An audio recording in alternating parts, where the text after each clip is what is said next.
Restauration des fondements. Vous avez invité Monsieur le ministre pour vous entretenir sur un thème jeunesse émergente. Mais on dira toujours, on parle d'émergence, mais c'est quoi tout ça, l'émergence? Donc aujourd'hui ensemble, on va essayer d'en parler. Mais je voudrais certes vous dire ce que c'est, mais je voudrais aussi apprendre de vous. Parce qu'on ne finit jamais d'apprendre. Et je crois que le président fondateur certainement vous l'a dit, l'éducation part du berceau jusqu'à la tombe. C'est-à-dire que tant qu'on balance les bras, on apprend toujours. Et moi, je suis dans cette logique, je vais également apprendre de vous. C'est pourquoi le thème qui nous unit ce soir, dans le cadre des festivités de l'église Mission Christ pour la Victoire, ce thème, dans le cadre de ces activités, ça va être un échange entre vous et moi. Je ne vais pas m'attarder sur un certain nombre de considérations, parler, comme on dit les groupes français, là, on ne va pas parler de ça. Et donc, je vais vous dire ce que le gouvernement, d'une façon générale, parce que le président l'a dit, on vit dans une nation, on vit dans un État, on ne peut pas ne pas connaître ce que l'État fait, ce que l'État veut. C'est bien. Il est inspiré, donc il n'y a pas de souci.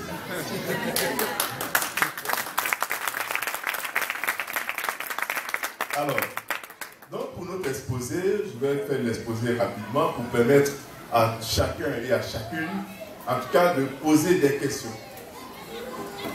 Et je ferai l'effort de répondre à ces questions-là. Alors, jeunesse émergente. Mais pour comprendre jeunesse émergente, il faut savoir ce qu'est la jeunesse. Il faut également savoir ce qu'est l'émergence. Donc, dans notre exposé, on va préciser cette notion pour dire c'est quoi la jeunesse, c'est quoi l'émergence. Et si on a dit c'est quoi la jeunesse, c'est quoi l'émergence, mais alors quelles sont les conditions pour qu'il y ait l'émergence? Qu'est-ce qu'il faut pour qu'il y ait émergence? Et si on sait maintenant ce qu'il faut pour qu'il y ait l'émergence, on va se dire mais pourquoi l'émergence? Pourquoi le président chaque jour nous dit mais il faut que la Côte d'Ivoire soit pays émergent? Pourquoi? Mais lui-même il a dit que la Côte d'Ivoire doit être un pays émergent, mais qu'est-ce que lui-même il a posé comme acte dans le sens de l'émergence à l'horizon 2020? Quand on aura dit cela, certainement qu'on dira ce que les jeunes vont faire, et alors, moi j'aurai terminé en tout cas ma partition, et vous allez jouer la vôtre. Alors, précisons au niveau de la jeunesse. La jeunesse est diversement appréhendée. C'est-à-dire que chacun a sa compréhension de la jeunesse. Donc ici, on peut faire référence tantôt à l'aspect physique. Quand on dit les jeunes, c'est ceux qui sont bien portants, c'est ceux qui sont très vigoureux, ils ont la force. On peut aussi apprécier le jeune ou la jeunesse au niveau mental. Donc il peut y avoir des jeunes vieux et des vieux jeunes. Il y a des gens qui ne veulent jamais vieillir, ils sont toujours jeunes. Et il y a des jeunes aussi qui pensent comme les adultes. Vous voyez? Et donc tout ça, on appelle jeunesse, jeunesse. Donc la compréhension de la notion de jeunesse varie qu'on l'aborde au plan sociologique, ou au plan économique, au plan philosophique, ou même au plan politique. Donc chaque aspect a sa compréhension de la jeunesse. Et donc dans ce cadre-là, quand on appréhende un citoyen sous l'un de ces aspects que j'ai évoqués, sociologique, politique et autres, on dit les jeunes. Mais qui est véritablement le jeune?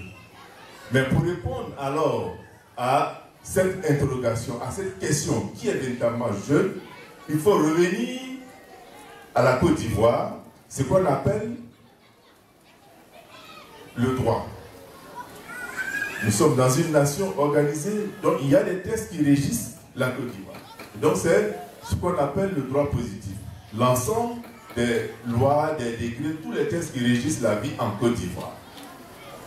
Donc il y a un texte qui définit clairement la jeunesse, sinon le jeune en Côte d'Ivoire. Et c'est le décret numéro 72-746 du 24 novembre 1972 qui indique en son article 2 que est jeune en Côte d'Ivoire tout citoyen dont l'âge varie entre 16 et 35 ans.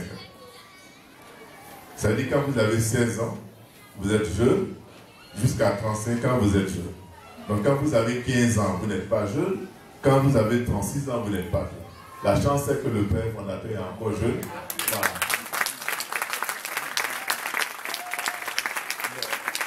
Peut-être que c'est dans 72, c'est la plus jeune, hein, peut-être, n'est-ce pas? Dans 72, si c'est au 31 décembre, dans 48 heures, 24 heures, comme on dit, presse à Dieu, il sera plus jeune. Il va entrer dans le club des adultes. Alors, donc c'est sur la base de cela que l'État agit. Vous dites qu'en Côte d'Ivoire, on est jeune entre 16 et 35 ans. Pourquoi il faut préciser cela? Parce que dans beaucoup de milieux, vous allez trouver quelqu'un qui a 50 ans mais il dit il est jeune. C'est ceux qui ont entre 16 et 35 ans. Bien sûr, ceux qui ont au-delà peuvent venir, ceux qui ont moins de ça peuvent venir pour s'informer. Mais tout ce qu'on va dire, c'est pour les jeunes de 16 à 35 ans. Alors, si on a précisé la notion de jeunesse, il faut dire alors que représente l'émergence.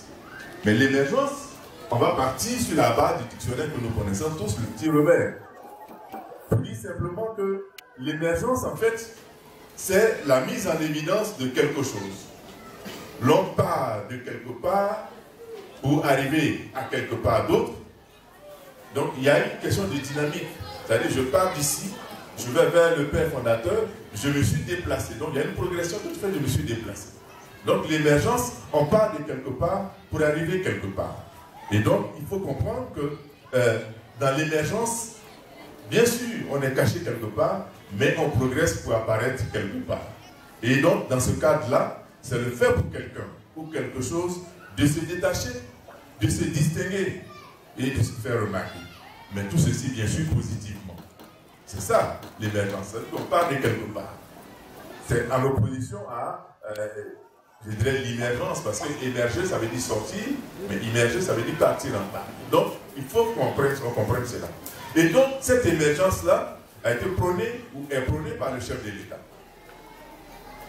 Dans le dernier carré de son mandat, de son premier mandat, il a dit « Je vais conduire la Côte d'Ivoire à l'horizon 2020, donc à l'horizon 2020, à l'émergence. » Et il a affirmé encore cela. Mais alors on va se dire, mais aujourd'hui c'est un peu à la mode, la Côte d'Ivoire sera émergente, on va à l'émergence. Et donc ici, en ce qui nous concerne, la Côte d'Ivoire est un pays, donc un pays qui va être émergent. Alors un pays émergent c'est quoi? En fait un pays émergent, c'est un pays dont l'économie prend une importance internationale, un pays qui sort du sous-développement. Ça veut dire quoi? L'émergence va nous amener de notre état de sous-développé à un état de développé. Donc on veut égaler les autres pays pour dire que nous aussi, on veut être émergent, on veut être développé.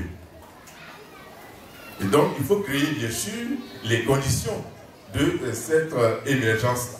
Alors donc si on a précisé la notion de jeunesse, on a précisé la notion d'émergence, alors on va dire ensemble que la jeunesse émergente ou le jeune émergent est le citoyen dont l'âge est compris entre 16 et 35 ans qui se distingue positivement dans son environnement, dans son milieu. Et si on est d'accord sur cette définition, alors on va progresser dans notre développement pour arriver aux conditions de l'émergence. Qu'est-ce qu'il faut pour qu'il y ait l'émergence? Qu'est-ce qu'il faut que je parte du bas pour aller vers le haut? Comme on dit, on ne s'assoit pas comme ça et puis bon, du coup, ça c'est dans les rêves souvent qu'on va. Et quand on fait souvent de beaux rêves, on se retrouve, pendant qu'on est à Abidjan, on se retrouve à New York. Ou bien on est en train de déjeuner avec Barack Obama, ça arrive souvent. Donc ça veut dire que c'est de la réalité, c'est du concret pour aller à l'émergence. Donc, quelles sont les conditions? Je dirais alors tout simplement que la quête de l'émergence est un processus. Je l'ai déjà dit, c'est un processus. C'est pourquoi le président qui a prôné l'émergence, il s'est donné une période, une date. Il s'est dit en 2020, mon pays, notre pays, la Côte d'Ivoire, doit être émergente. Donc la Côte d'Ivoire doit être un pays développé. Mais entre aujourd'hui et 2020, il y a tout un parcours, il y a tout un chemin à parcourir pour arriver à l'émergence 2020, à l'horizon 2020.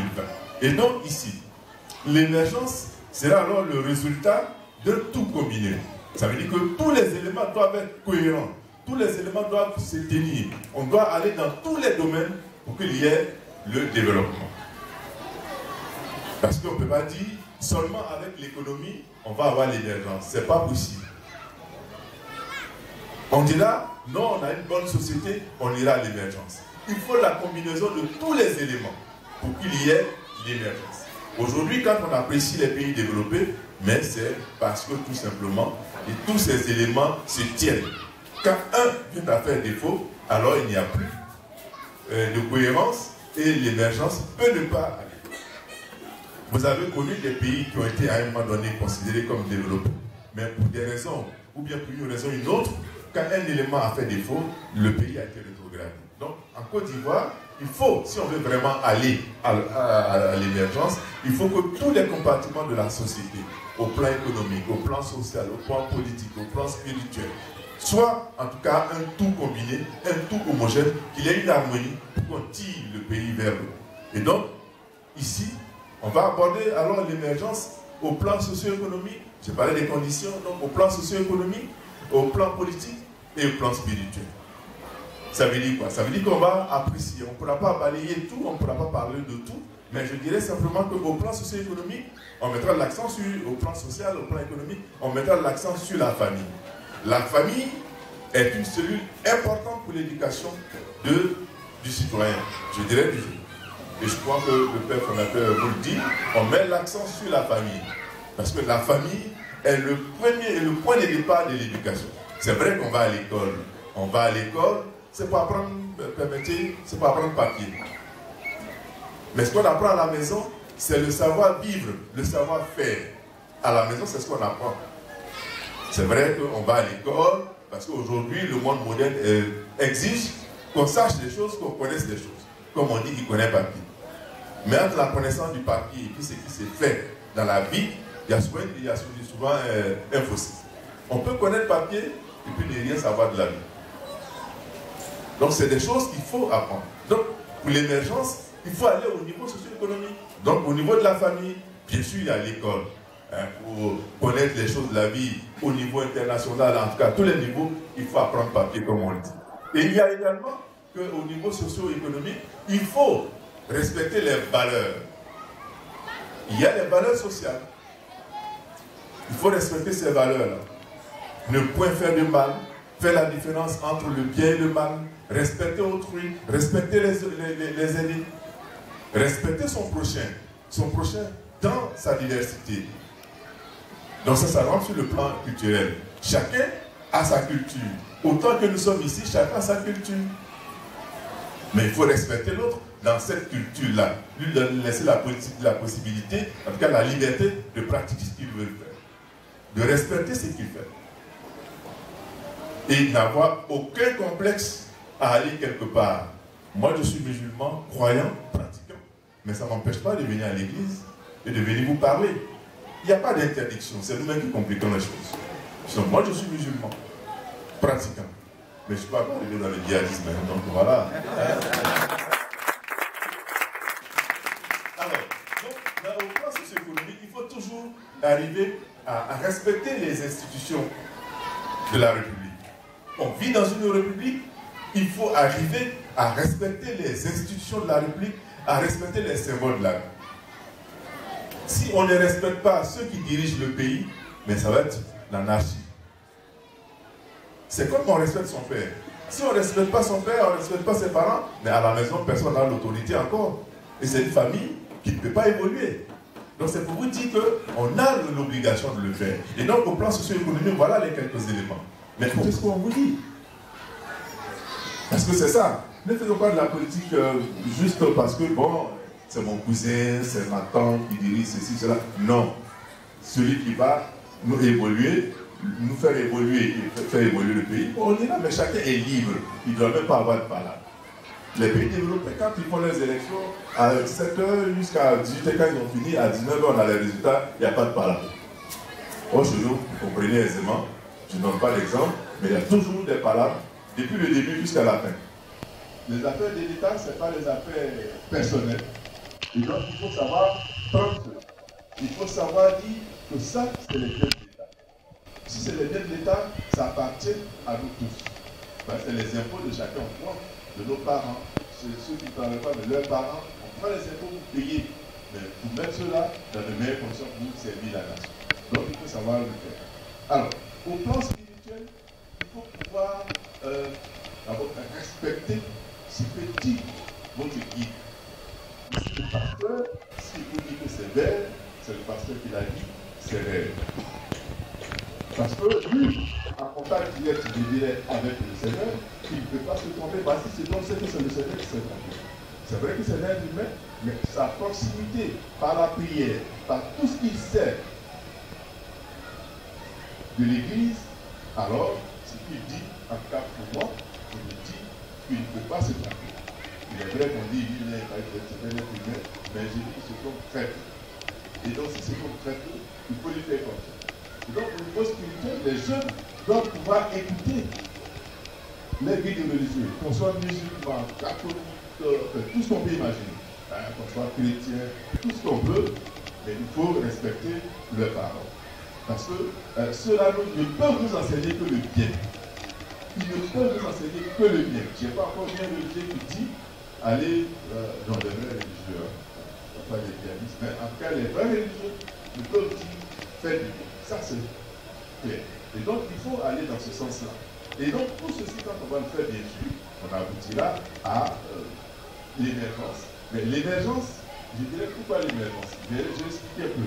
L'émergence, tout simplement, parce qu'il faut aller au développement. L'émergence, c'est ça en fait. C'est le développement. Mais l'émergence, c'est aussi la justice. L'émergence, c'est la justice. Quand quelqu'un a tort, il faut lui dire qu'il a tort. Celui qui a raison, il faut lui dire qu'il a raison. L'émergence aussi, c'est l'égalité. C'est-à-dire qu'on est tous égaux devant la loi. Mais je voulais préciser qu'il y a cette légalité, mais il y a l'équité. L'équité est essentielle. Parce que souvent, on fait la confusion entre l'égalité et l'équité. L'égalité, ça veut dire que nous sommes au même niveau, on a les mêmes droits. Quand il s'agit de partager du riz à tous les fidèles de l'Église, on s'est dit, bon, il y a 20 fidèles, à chacun un sac de riz. Mais où l'équité intervient? L'équité intervient quand on s'est dit, c'est vrai qu'à chaque fidèle, on va donner un sac de riz, mais on s'est dit que tel fidèle a dans sa famille 10 personnes. Tel fidèle a dans sa famille 2 personnes. Mais si vous donnez un sac de riz à celui qui a 10 personnes et un sac de riz à celui qui a 2 personnes, on n'est plus dans l'équité. Parce que celui qui a 10 personnes, il va finir son sac de riz en 2 jours, et celui qui a 2 personnes, peut-être fera un mois avec. Mais l'équité, c'est de dire, non, celui qui a 10, on va lui donner un sac et demi parce qu'il y a 10 personnes sur lui, et celui qui en a 2, on va lui donner la moitié. C'est ça l'équité. Il y a la justice, d'accord, on a les mêmes droits, mais quand on va dans le domaine de l'équité, c'est ça. Donc il faut pouvoir mettre tout ça dans la même balance pour arriver à l'émergence. Et donc, si on dit d'arriver à l'émergence, alors qu'est-ce que le gouvernement fait? Qu'est-ce que le gouvernement fait pour les jeunes? Parce qu'on va mettre l'accent là-dessus, on l'a dit jeunesse émergente. Qu'est-ce que le gouvernement fait? Mais le gouvernement, d'abord, je ne veux pas dire le président de la République, il ne faut pas trop parler de lui, mais je dirais le gouvernement d'une façon générale. Il y a eu la création du ministère délégué auprès du président de la République chargé de la promotion de la jeunesse et de l'emploi des jeunes. Ça veut dire déjà que la jeunesse est une préoccupation et une priorité. On est 22 millions et quelques, mais sur les 22 millions, il y a au moins 17% de ces 22 millions qui sont autour de 35%. Au moins 35 ans, pardon. Donc ça veut dire qu'il y a plus de jeunes. Mais on a élevé les jeunes pour la jeunesse au rang de priorité. Et pour montrer cela, le président s'est dit, je vais d'abord m'attaquer à l'insertion économique des jeunes. Et comme on dit, au problème de travail, au problème d'emploi. Et donc on a créé, certes le ministère, mais on a créé un instrument qui est l'agence emploi jeune. Et à un moment donné, je pense que chacun, chacune, en tout cas, nous avons suivi ensemble tout ce que l'agence emploi jeune, donc avec une opération spéciale appelée Agir pour les jeunes, il s'agissait de donner du travail ou d'amener les jeunes à l'auto-emploi, à l'entrepreneuriat. Parce que ce qu'on doit retenir, c'est que la fonction publique ne peut pas embaucher tous les jeunes de Côte d'Ivoire. Ce n'est pas possible. Ce n'est pas possible. Et puis en fait, on dira non, mais parce que vous êtes déjà dedans. Mais si moi je l'avais su, vous avez eu de bons conseillers, je vous assure que je ne serais pas là à la fonction publique. Parce que la fonction publique, en fait, ça ne rapporte rien. Ça, je vous le dis. Vous me voyez en baisse, tout ça, mais il y a beaucoup de feux derrière. Hein. Mais quand on est à l'auto-emploi, on est soi-même son employeur, mais on est vraiment à l'aise. La fonction publique donne une certaine garantie à la fin du mois, donc le personnel uniquement, ainsi de suite. Mais ce n'est pas suffisant. Ce n'est pas suffisant. Et comme on sait qu'on ne peut pas employer tout le monde ou recruter tout le monde à la fonction publique, alors il faut développer l'entrepreneuriat. Et le meilleur exemple, ou l'un des exemples, c'est le père fondateur, c'est qu'il a dit tout à l'heure par rapport à ces structures, mais je pense que c'est ce qu'il faut. Et donc, l'agence emploi jeune a été créée pour ça. Et on a donné, sur l'ensemble du territoire national, on a donné du travail, des activités à chacun, à chacune. Vous avez suivi ça à la télévision et le processus continue. Donc il faut inviter chacun et chacune à se rendre, en tout cas au siège de l'agence emploi jeune. Vous connaissez l'ex-AGEP, je crois, AGEP. Et donc c'est là-bas que se trouve l'agence. On fait des prêts aux jeunes. Mais exceptionnellement, on va à 40 ans. Exceptionnellement. Par rapport à la crise qu'on a connue, il y en a qui ont dit, mais il y a la crise, on a perdu du temps. Donc on va exceptionnellement, mais c'est limité dans le temps. On va exceptionnellement à 40 ans. Donc vous y allez, on vous fera des prêts. Bien sûr, c'est des prêts qu'il faut rembourser. Vous allez avec votre activité et votre plan, votre business plan, mais je pense que le père fondateur connaît bien tout ça. Il est mieux placé que moi pour pouvoir vous expliquer tout cela. Donc il y a l'agence emploi jeune qui s'occupe de l'insertion. Bien sûr, il y a d'autres projets, mais le projet phare en ce qui concerne le ministère délégué auprès du président de la République chargé de la promotion de la jeunesse et de l'emploi des jeunes, c'est l'agence emploi jeune qui donne du travail ou en cas fait des prêts aux jeunes. Aller dans le sens du volontariat. Donc la Côte d'Ivoire, à partir de janvier 2016, on mettra en place un programme national de volontariat. Et ce programme national de volontariat va s'adresser aux jeunes de 18 à 35 ans. Donc ces jeunes-là seront appelés au mois venu. On va s'inscrire et en fonction des besoins dans les localités, on va les prendre. Mais il faut préciser qu'au niveau de ce programme-là, ce programme va prendre les jeunes de 6 mois, 12 mois, 18 mois, 24. C'est-à-dire que vous avez un minimum de 6 mois et un maximum de 24 mois. Mais pendant votre mission de volontariat, vous allez apprendre assez de choses. Vous allez donner des choses, c'est-à-dire que vous allez apprendre des choses dans la communauté, à la communauté dans laquelle vous allez, mais vous aussi, vous allez apprendre. Et donc, en allant dans une communauté, on renforce la réconciliation, on renforce la cohésion sociale. Et ça développe le sens de la solidarité, le sens de l'entraide. En même temps qu'on développe ces éléments-là, ça permet de découvrir d'autres réalités, d'autres cultures. Si on prend le jeune qui est quelque part à Odile et qu'on l'envoie à Boisseau, naturellement, il va découvrir les réalités culturelles de la Boisseau. Donc, en fait, ce sont ces éléments au niveau du programme national de volontariat. Et donc, on permettra aux jeunes, en tout cas, de mettre leurs compétences au service d'autres jeunes, au service d'autres communautés. Bien sûr, ça va être moyennant quelques indemnités pendant le temps de service. Et à la fin du service, on va vous donner un On dit, ce monsieur, c'est un bon monsieur, il a le sens du devoir, il a le sens de l'entraide, en tout cas, comme on dit, il est très bon. Et donc, on pourra, d'une manière ou d'une autre, vous apprécier dans d'autres éléments pour pouvoir vous donner encore du travail. Donc, sur ces éléments, ces programmes-là on va développer.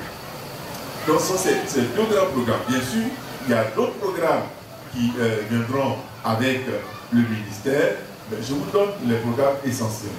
Essentiels, notamment en ce qui concerne le travail, essentiellement en ce qui concerne la formation à faire de vous des citoyens accomplis, engagés et responsables.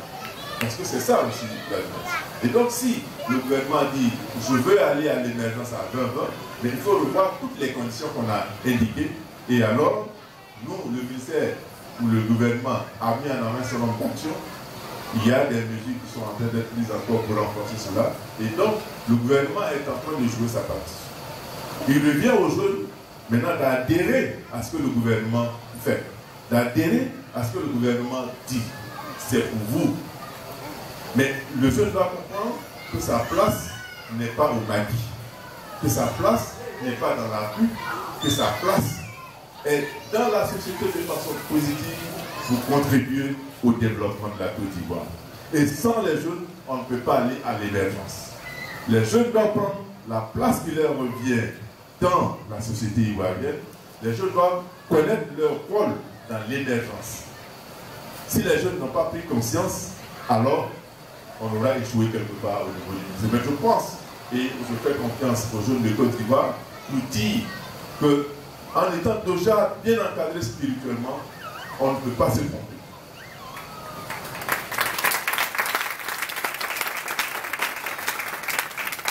Quand on est encadré spirituellement, bien encadré, on ne peut pas se tromper. Parce que vous êtes dans le bien, et comme on dit, il y a la grâce du Seigneur qui vient sur vous. Et si la grâce du Seigneur vient sur vous, vous ne pouvez que réussir. Vous ne pouvez que réussir.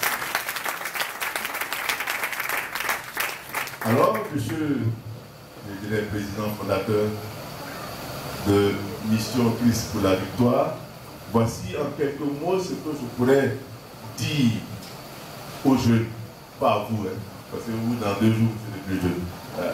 Alors, ce que je pourrais dire aux jeunes, je voudrais dire aux jeunes, de dire, de continuer de croire en vous, parce qu'en fait, c'est ça, de continuer de croire en vous. C'est pas vous, M. Brou, c'est ça? C'est pas vous, M. Brou, qu'on voit, mais c'est l'intercesseur qu'on voit. Et je voudrais, ici, vous inviter à le faire, et vous inviter à croire en vous-même d'abord, en croire aux autres, et aller dans le droit chemin, pour qu'ensemble, nous puissions arriver à l'horizon 2020 avec l'émergence de la Côte d'Ivoire. Je vous remercie.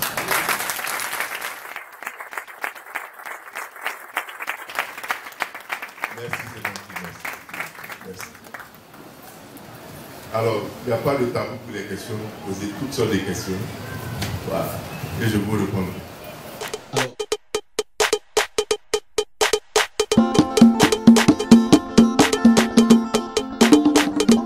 Alors, je sais qu'il y a 5 pays au niveau mondial qui sont déclarés émergents. On les appelle les BRICS. Brésil, Russie, Inde, Chine et Afrique du Sud. Alors, est-ce qu'en 2020, la Côte d'Ivoire va ressembler à l'un de ces 5 pays? Est-ce que je fais bien de penser ainsi? Mais oui, vous faites bien de penser ainsi. Moi, je le pense. Je pense que chacun de nous le pense. Qui veut pas le développement? On veut tous le développement. Mais en fait, il faut se dire que les pays que vous avez cités, il y a certains pays qui étaient au même niveau que la Côte d'Ivoire. Je prends le cas de la Corée. C'est vrai que vous n'avez pas cité la Corée, mais la Corée, aujourd'hui, vous voyez toutes sortes de marques coréennes en Côte d'Ivoire, mais dans les années 80, nous étions au même niveau et nous, on avait un petit peu d'avance sur la Corée. Mais aujourd'hui, la Corée compte parmi les grands. Le Brésil, c'est un pays comme nous, mais à force de travail, à force de persévérance, donc aujourd'hui, fait partie des pays émergents. Donc moi j'ai foi Et je voulais partager ma foi avec vous qu'à l'horizon 2020, on aura franchi un grand pas dans, en cas vers l'émergence. Seulement, il faut prier Dieu, toujours, pour qu'on ait la paix.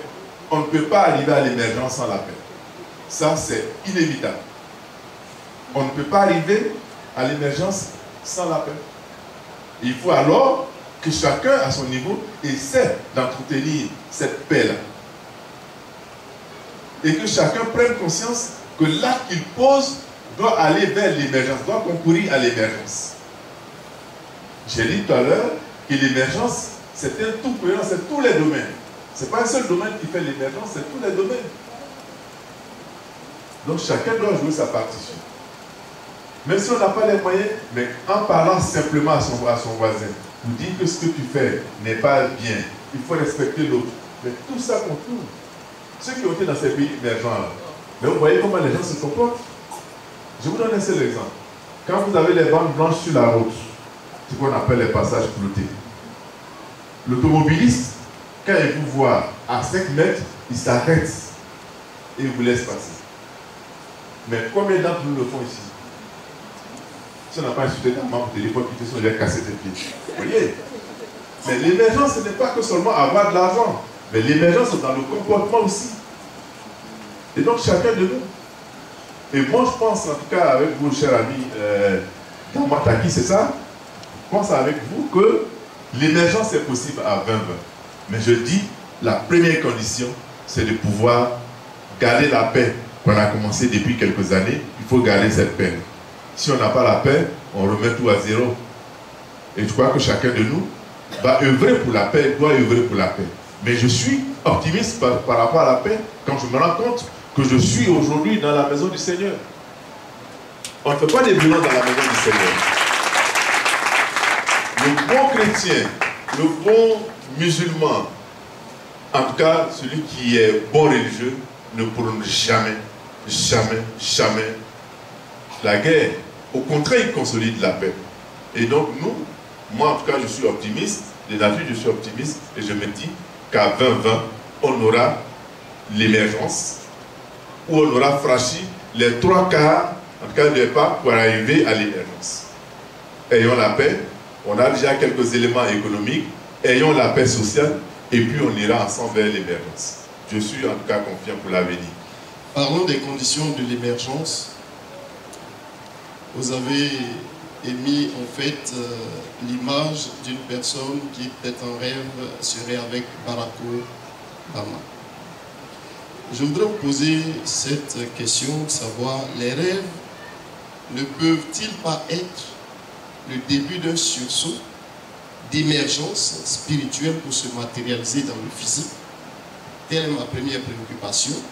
Et ma deuxième préoccupation, à vous entendre parler, nous pourrions dire que la jeunesse ne serait-elle pas un des piliers de l'émergence par l'entremise de l'entrepreneuriat? Alors, comment conscientiser la jeunesse? Oui, le rêve, comme on dit, le rêve projette dans des éléments. Le rêve, j'ai pris l'exemple de Barack Obama pour montrer qu'on peut rêver. Mais rêvons juste, rêvons positif. Mais je dirais aussi, rêvons en train de dormir et non rêver debout. Parce que quand on a les yeux ouverts, on ne rêve pas. Hein. Il faut dormir d'abord pour pouvoir rêver. Et bien donc je dis qu'à ce niveau, le rêve au niveau de en nous plongeant maintenant dans la spiritualité, mais qu'est-ce qu'on appelle au niveau de la spiritualité, qu'est-ce qu'on appelle révélation? Il y a des révélations qui se font. Je ne vais pas aller sur votre plate-bande parce que je ne m'y connais pas, hein, président fondateur, mais il y a des révélations qui peuvent se faire. Et tout à l'heure, quand j'étais là par curiosité, j'ai entendu, je crois que c'est le pasteur, il a donné un peu son parcours, si c'est lui, hein, il a donné son parcours. Comment il a fait pour arriver jusqu'ici? Mais rien ne le prédestinait à cela. Vous voyez, quelque part il a rêvé. Quelque part il a rêvé. Mais il faut créer les conditions de ce rêve.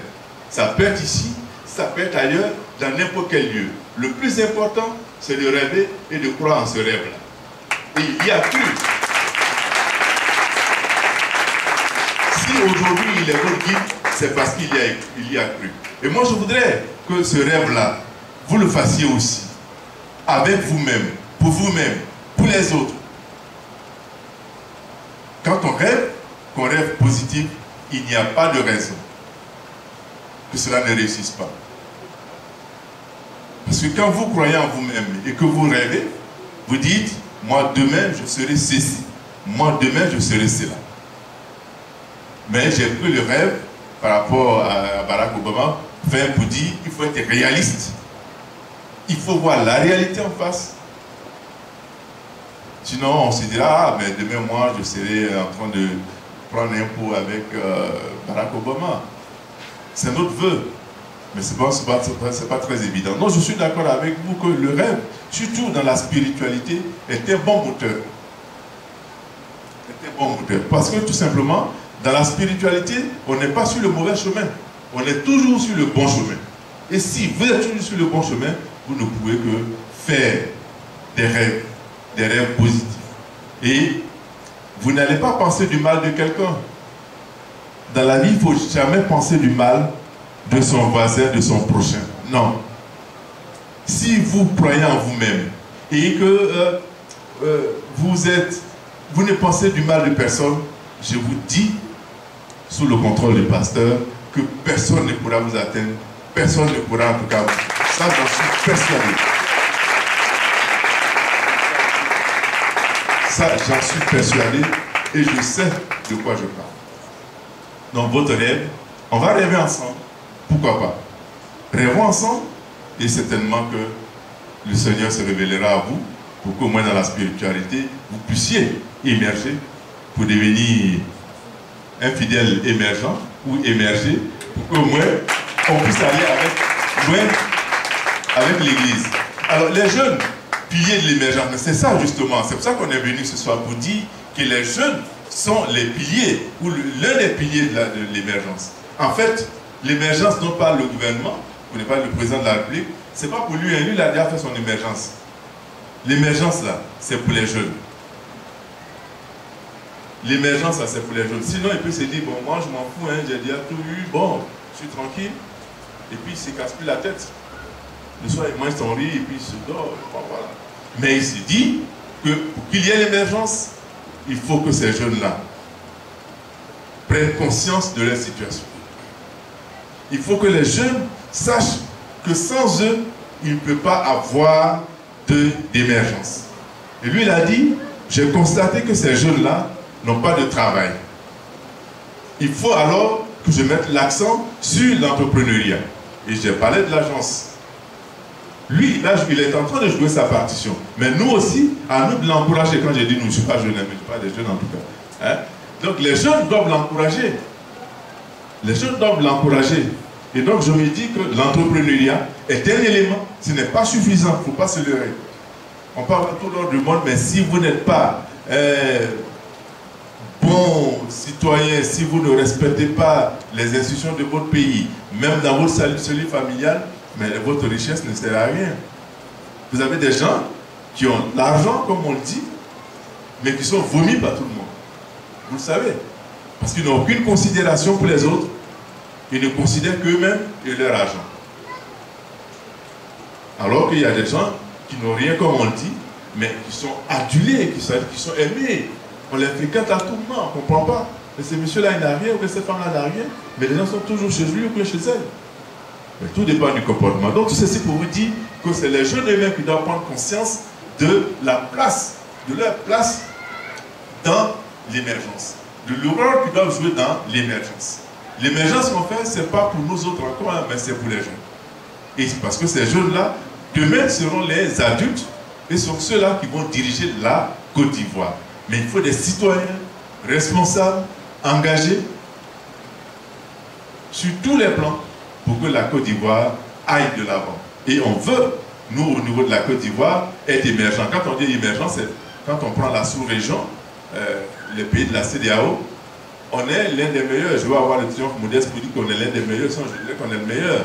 Donc, on est l'un des meilleurs. Mais il faut maintenir le cap de manière à ce qu'en 2020, on soit meilleur des meilleurs. Je ne vais pas dire pour être le premier, mais je conviens avec vous de l'entrepreneuriat avec les autres, on peut aller loin. Merci, monsieur le directeur, pour votre brillante intervention. Je suis Fabien Roland de la mission Christ pour la Victoire. Dans votre développement, vous avez exposé le fait qu'il y avait la possibilité d'avoir des prêts. Et comme toute chose égale par ailleurs, au niveau des banques, pour obtenir des prêts, il faut soit déjà de l'argent, un peu de fonds, pour demander un plus. Et si au niveau du ministère, nous savons que le ministère qui représente l'État a pour objet l'amélioration des conditions de sa population. Et or, les jeunes souvent n'ont pas les ressources. Donc j'aimerais savoir s'il y a possibilité d'obtenir des prêts sans avoir un apport initial pour entreprendre. Merci beaucoup. Agir pour les jeunes. Il n'y a pas d'aval. Il n'y a aucune contribution. Et nous-mêmes, on ne gère pas l'argent. C'est-à-dire que l'agence emploi jeune ne gère même pas. Parce que c'est la COPEC qui fait la sélection. Si vous avez un besoin, c'est-à-dire que vous avez un projet, vous rendez à la COPEC de votre localité, vous dites qu'il y a l'agence emploi jeune qui dit de venir chez vous. Vous allez monter le dossier, surtout que c'est finançable. Ils vont vous financer. C'est un prêt et vous allez rembourser. Et tout ce qu'on a fait à un moment donné au niveau de l'opération spéciale Agir pour les jeunes, c'est sans aval. On ne demande pas une quelconque contribution aux jeunes. En fait, on a tiré les enseignements des anciens fonds. À l'époque, dans les années 90, quand on a mis les fonds sociaux en place, les fonds sociaux, on vous demandait un aval. Mais le problème de l'aval, c'est que vous allez, et l'aval, quand vous demandez 5 millions, il vous dit, mais c'est moi qui ai donné la garantie. D'abord, il fait tout pour prendre l'argent, et il vous donne 1 million, et puis il disparaît lui-même. Ou bien, le jeune, il prend l'argent, et puis, comme on le dit, entre nous, il va se chercher à l'emploi. Donc, ça n'a pas été. Mais on a tiré les enseignements de tout cela, et maintenant, on s'est dit, il faut aller dans le sens de ne pas faire cotiser ou apporter, faire dire aux jeunes, il faut avoir un aval. Non. Vous allez à l'agence, vous dites, voici votre projet, ils vont vous dire où il faut vous orienter. Généralement, c'est à la COPEC. Donc, vous allez traiter avec la COPEC. Donc, là-bas, on ne dira pas, il est noir, il est clair, il est court, il est ceci. Non. Vous allez vous déposer votre dossier, il n'y a pas de lien de parenté. Ça, je vous en donne la garantie. Et donc, la COPEC va s'occuper de vous. Si la COPEC estime que votre projet est viable, la COPEC va vous financer. Bien sûr, vous allez rembourser. Parce qu'il faut rembourser pour que la chaîne ne s'arrête pas. Voilà. Parce que votre remboursement permettra de financer d'autres jeunes. Donc, à ce niveau, il n'y a vraiment pas d'inquiétude. Il n'y a pas d'apport. On ne vous demande rien. Bonsoir, monsieur le directeur. Bonsoir. Tout d'abord, j'aimerais vous remercier pour avoir consacré un peu de temps pour nous enseigner. Je suis membre d'une organisation dans le domaine de l'élevage dans la commune de Yamsoko, baptisée Réseau Ivoirien pour la valorisation et le développement de l'élevage. Depuis le mois de décembre, nous avons monté un projet au sein du cabinet Afrique Assistance et nous avons déposé au niveau de l'agence emploi jeune. Bon, jusqu'à ce temps, on n'a pas encore eu des suites favorables. Donc je voulais vous poser la question, combien de temps un projet peut avoir avant d'être financé? Ça, c'est ma première préoccupation. La deuxième préoccupation, comment monsieur le ministre délégué auprès du président chargé de l'emploi et de la jeunesse peut aider les jeunes organisations locales à atteindre leurs objectifs qui n'est que le bien-être de la jeunesse. Maintenant, la dernière préoccupation, c'est une doléance. Nous voudrions que vous appuyez ce projet déjà déposé afin que nous ayons le financement, car cela nous tient à cœur. Merci, monsieur le directeur. On va répondre en même temps. Vous avez déposé votre projet, vous m'avez dit, à l'agence emploi jeune, mais si vous avez fait le suivi, est-ce que vous allez de temps à autre voir l'évolution du projet? Ça fait 2 fois que vous êtes allé. Mais je pense que vous avez un conseiller. Il doit avoir quelqu'un qui s'occupe de votre dossier. Il doit avoir un conseiller. nous sommes en fin d'année. Plaise à Dieu que nous puissions en tout cas mettre les pieds en bonne santé en 2016 et on verra la suite. Mais je ne prendrai aucun engagement, ce que je ne ferai pas ma direction directement, mais je dirais que je verrai comment les choses se passent. Mais il y a un conseiller qui vous suit, certainement qui vous dira ce qu'il y a à améliorer peut-être dans le dossier de faisabilité pour que le financement puisse. Mais il faut se dire qu'à un moment donné, on avait arrêté le financement. On vient d'acquérir un financement, mais qui sera opérationnel à partir de 2016. On a obtenu de l'argent et donc ce sera à partir de 2016. Certainement que votre projet sera financé dans ce cadre-là. Voilà, certainement, dans ce cadre-là. Et donc, je ne peux pas vous appuyer autrement que de prier pour nous tous aussi, pour que au moins le projet marche. Mais je pense qu'avec le financement, je vous ai dit la réalité, il n'y avait pas de... les financements qu'on avait prévus, parce qu'en fait, quand on a fait l'opération spéciale AGI pour les jeunes, c'était seulement limité à une dizaine de régions. Finalement, c'était toutes les régions de Côte d'Ivoire. Et donc, il fallait ajuster. Donc, on a ajusté, mais dernièrement, je crois, il y a à peine une semaine, des financements sont acquis, mais pour 2016. Certainement que votre projet sera dans ce cadre-là. Comment aider les organisations locales? Les organisations locales, comme le réseau, en tout cas pour l'élevage, je pense que ce qu'on peut faire, en plus de l'appui qu'on peut apporter à votre projet, mais il faut qu'on vous mette en contact avec des spécialistes. Parce qu'au niveau du ministère, on n'a pas de spécialistes au niveau de l'élevage, par exemple. Nous, ce qu'on peut faire, on peut faciliter les contacts, vous amener à avoir peut-être l'ANADER, qui a des compétences dans ce domaine-là. Bien sûr, l'ANADER vient du ministère de l'Agriculture, mais l'ANADER au niveau local, parce que pratiquement dans chaque contrée, il y a au moins une agence ou en tout cas une représentation de l'ANADER. Je suis Conan Narcisse et j'appartiens à la mission Christ pour la victoire. J'ai 3 préoccupations. La première, nous notons au niveau de la jeunesse ivoirienne en général une certaine désinformation. C'est-à-dire que nous jeunes, aujourd'hui, en Côte d'Ivoire, nous sommes comme mis à côté de ce qui se passe dans notre propre République. C'est-à-dire que nous ne sommes pas concertés pour prendre part aux décisions qui pourraient bien sûr nous-mêmes nous amener à diriger prochainement ou encore plus tard la nation ivoirienne. C'était là ma première préoccupation. La seconde, si je peux continuer,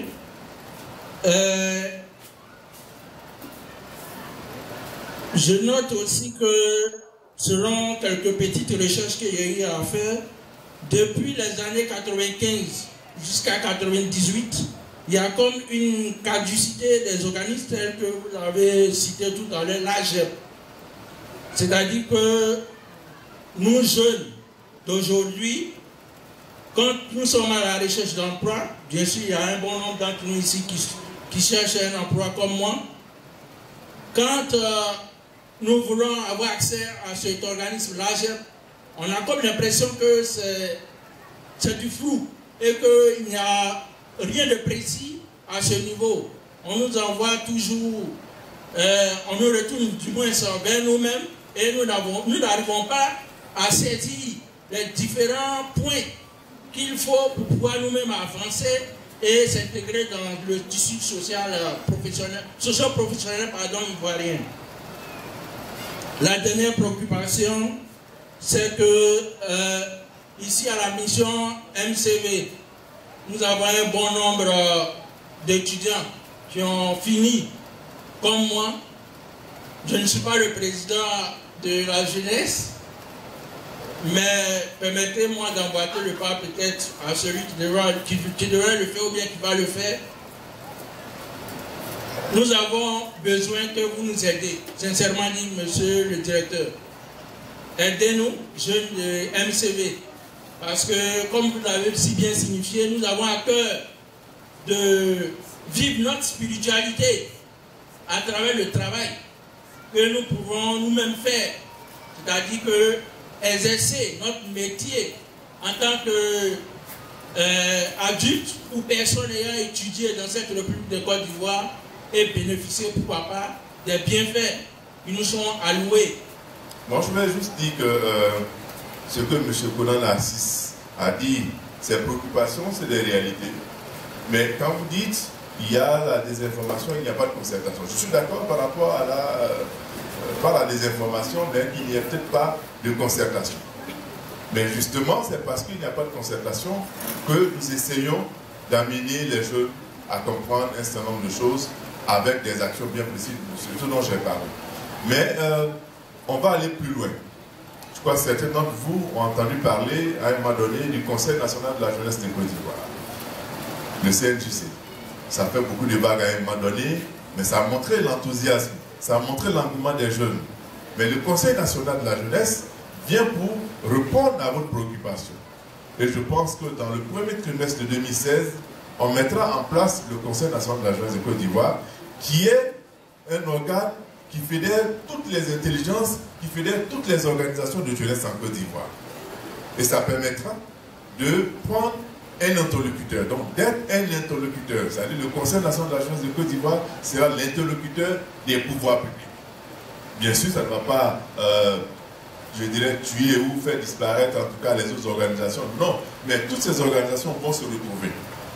Et maintenant, à partir du Conseil national de la jeunesse de Côte d'Ivoire, les décisions qui seront prises seront, en tout cas, l'avis du Conseil sera demandé. L'avis du Conseil sera demandé. C'est-à-dire que si on doit prendre une décision concernant les jeunes, alors on demandera aux jeunes, au Conseil, quel est leur avis. À travers le Conseil, c'est le Conseil qui le fera. Et on va mettre le Conseil en place au plus tard en fin mars 2016. Donc au premier trimestre. Donc votre préoccupation sera prise en compte. Mais bien plus, aujourd'hui dans les éléments de décision, surtout en ce qui concerne le programme national de volontariat, on met maintenant des quotas. On s'est dit, il faut dans les postes de décision, il faut un quota de jeunes. Vous savez, donc il faut un quota de jeunes. Et nous sommes en train de mener ce combat-là pour que au niveau des communes, au niveau des conseils régionaux, on puisse en tout cas dans l'équipe mettre des jeunes. Parce que ces gens-là, quand ils viennent, ils disent on se bat pour les jeunes. Mais s'il n'y a pas de jeunes dedans, on peut connaître les préoccupations des jeunes. Mais je dis que le premier élément, ça va être d'assurer en tout cas la mise en place du Conseil national de la jeunesse. Je conviens avec vous, la concertation n'est pas encore bien visible, mais avec le Conseil, la concertation va être renforcée. Ça existe un peu, mais il faut que ce soit beaucoup plus renforcé de manière à ce que les jeunes sentent qu'eux-mêmes, ils sont dans les postes de décision.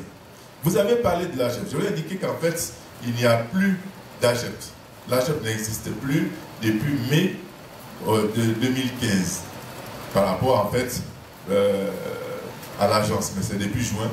Mais c'est la création du ministère, mais depuis juin, il n'y a plus d'AGEP. Il n'y a plus même plus d'autres structures. Parce qu'en fait, c'est l'agence emploi de jeunes qui est venue récupérer toutes les structures. Le Fonds national de la jeunesse, l'AGEP, et il y a d'autres fonds, notamment le FIDEL. Tout, il y avait 9 fonds. Et comme tous ces fonds faisaient des prêts aux jeunes, mais on ne voyait pas véritablement la portée, alors on a dit il faut rassembler tous ces fonds en un guichet unique. C'est ce qui est l'agence emploi jeune.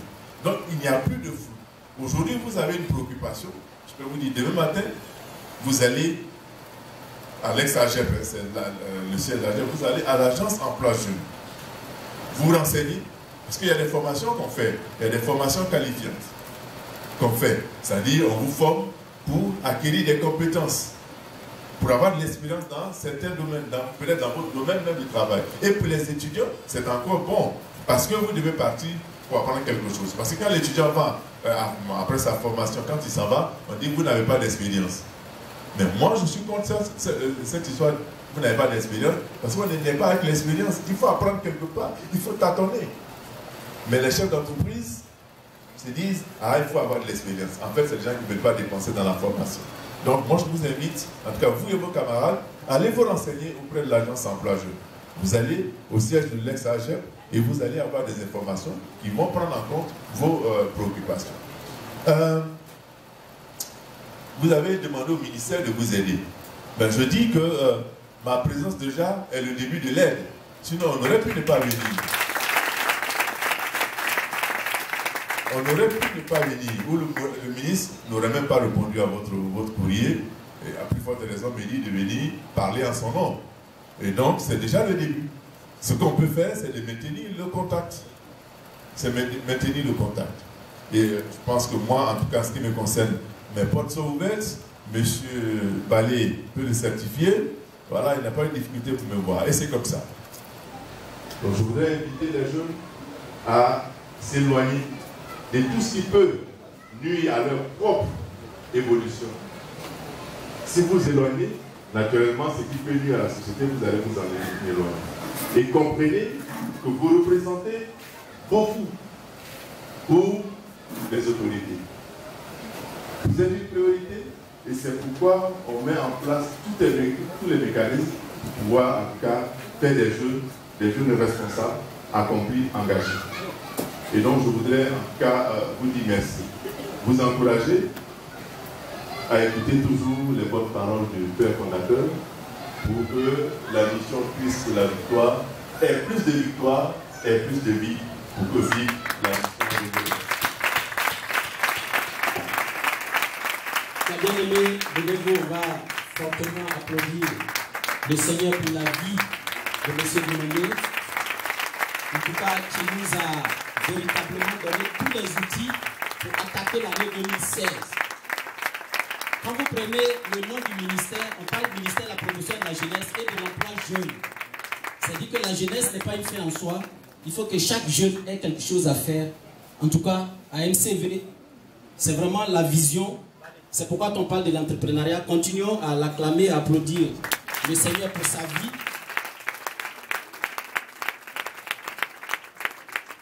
Parce que ce n'est pas par hasard qu'on a sollicité le ministère. Sachez que même aujourd'hui, dans le journal, ce dont parlait M. Dumondé a été publié. L'État a mis en place 47 milliards. Donc cet argent-là vous attend. En tout cas, le prophète nous a enseigné ici. N'ayez pas de préjugés. Allez dans les ministères, frappez aux portes qu'il faut, demandez les informations qu'il faut. N'ayez pas des idées arrêtées qu'il faut de l'argent pour chercher de l'argent. Tout est ouvert. En tout cas, c'est sorti aujourd'hui dans le journal Fratmat. 47 milliards de fonds sont disponibles. Il faut que MCV, nous fassions partie de ces jeunes-là. Acclamons le Seigneur pour vraiment toutes ces choses. Donc, je vais passer le micro au président. Priez pour que le Seigneur bénisse sa vie, bénisse vraiment la délégation qui est là. Et que vraiment le Seigneur leur accorde l'ouverture des vannes du ciel. Ce qui nous a apporté, que le Seigneur lui apporte davantage. Et que le Seigneur l'amène aussi ailleurs pour pouvoir toujours donner ces genres de messages. Prions le Seigneur. Père de grâce et de gloire, nous te bénissons. Éternel, tu as permis que M. Dumondé, M. le directeur, soit là avec la délégation. Nous te prions pour leurs différentes familles, pour leur vie, pour le travail. Et aussi, Père éternel, mon Dieu, afin de sécuriser leur vie. Et que, Seigneur, la santé soit là. L'année, cette fin d'année, protège leur famille, protège leur vie. En fait, de la réussite dans tous les domaines de leur vie. C'est au nom de Jésus que nous avons prié. Amen. Donc, Monsieur le directeur et sa délégation, que Dieu vous bénisse. Merci, merci, infiniment merci. Que Dieu vous bénisse.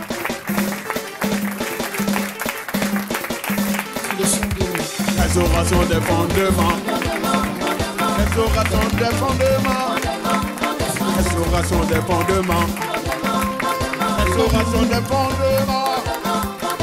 Il est écrit dans le psaume 11, le verset 3, quand les fondements sont renversés, le juste que ferait-il? Il faut restaurer ton fondement. Les pouvoirs de famille vont te rattraper